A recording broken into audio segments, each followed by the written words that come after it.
हर हर महादेव। जय शिव शंभु। श्री शिवाय नमस्तुभ्यम। कैसे हैं आप लोग? आशा करती हूँ कि भगवान भोलेनाथ की असीम कृपा आप सभी को प्राप्त हो, आप सभी स्वस्थ हो, अच्छे हो। इसी कामना के साथ आज हम सुनेंगे सावन मास की कथा, अध्याय 25।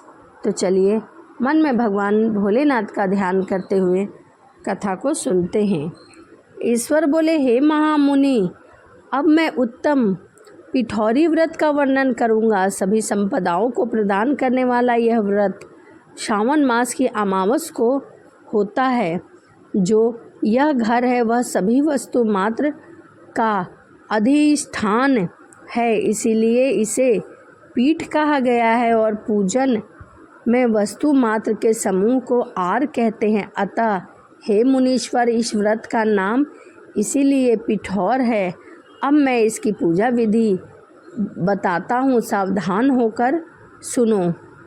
दीवार को ताम्र वर्ण, कृष्ण वर्ण अथवा श्वेत वर्ण धातु से पोतन करना चाहिए। अगर ताम्र वर्ण से पोता है तो पीले रंग से कृष्ण वर्ण से पोते गए हैं, श्वेत वर्ण और श्वेत वर्ण से पोते गए हैं तो कृष्ण वर्ण से चित्र बनाना चाहिए, अथवा श्वेत पीत से लाल से काले या हरे वर्ण में चित्र बनाएं।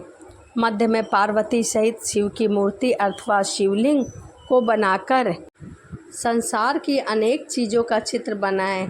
चतुशाला सहित रसोई घर, देवालय, शयन घर, 7 खजाने, स्त्री का अंतपुर को महलों तथा अट्ठालियों से सुशोभित तथा साल के वृक्ष से इन सभी को बनाएं और ईंटों से सुशोभित जिसमें विचित्र दरवाजे, छत्र, कीड़ा स्थान हो, इन सभी को बनाएं। बकरियां, गाय, भैंस, घोड़े, ऊंट, हाथी, चलने वाले रथ, अनेक प्रकार की सवारी गाड़ियां, स्त्री, वृद्ध, बच्चे, जवान, पुरुष, पालकी, झूला, अनेक प्रकार की चीज़ों को उस पर बनाएं। शयन संबंधी जितने भी साधन हैं उसे भी बनाएं, जैसे चारपाई, पलंग, बिस्तर, तकिया आदि। यज्ञ में जितने भी पात्र हैं, मंथन के लिए 2 स्तंभ और 3 रस्सियाँ, दूध, मक्खन, दही, छाछ, घी, तेल, इन सभी को दीवार पर लिखे। गेहूँ, चावल, अरहर, जौ, मक्का,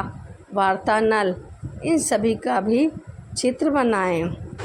जितने भी खाद्य पदार्थ हैं इन सभी के चित्र बनाएं। जितने भी पूजा सामग्री हैं इन सभी के चित्र बनाएं। जो वस्तुएं यहाँ नहीं बनाई गई हैं उन सबको दीवार पर लिखना है, क्योंकि यहाँ सभी कुछ लिखना संभव नहीं है, क्योंकि एक एक पदार्थ में सैकड़ों तथा हजारों भेद हैं और मैं कितना कह सकता हूँ, 16 उपचारों से इन सभी का पूजा होना चाहिए। पूजन में अनेक प्रकार के धूप, दीप, गंध, द्रव्य, पुष्प, चंदन अर्पित करें। ब्राह्मण बालकों तथा सौभाग्यवती स्त्रियों को भोजन कराएं। उसके बाद पार्वती सहित शिव से मेरा व्रत संपूर्ण हो। हे सांब शिव, हे दयासागर, हे गिरीश, हे चंद्रशेखर, इन सभी से प्रसन्न होकर आप मेरी मनोरथ पूर्ण करें। इस प्रकार 5 वर्ष तक व्रत करने के बाद उद्यापन कर देना चाहिए।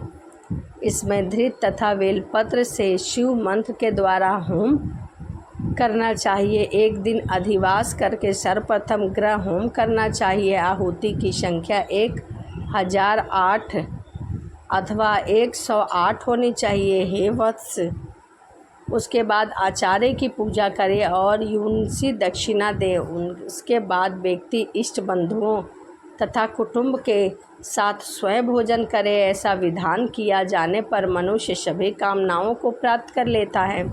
इस लोक में जो जो वस्तुएं उसे परम अभीष्ट होती है उन सभी को वह पा लेता है। हे वत्स, मैंने आपसे इस उत्तम पिठौरी व्रत का वर्णन किया है। इस व्रत के समान सभी मनोरथ तथा सिद्धियां प्रदान करने वाला है और शिवजी को प्रसन्न करने वाला है। कोई व्रत हुआ और न तो होगा। मनुष्य इस व्रत में दीवार पर जो जो वस्तुएं बनाता है वह उसे निश्चय ही प्राप्त कर लेता है। इस प्रकार श्री स्कंद पुराण के अंतर्गत श्री सनंत कुमार संवाद में श्रावण मास महात्म्य में अमावस में पिठौरी व्रत कथन नामक 25वां अध्याय पूर्ण हुआ। तो यहीं श्रावण मास की कथा अध्याय 25 यहीं समाप्त होता है।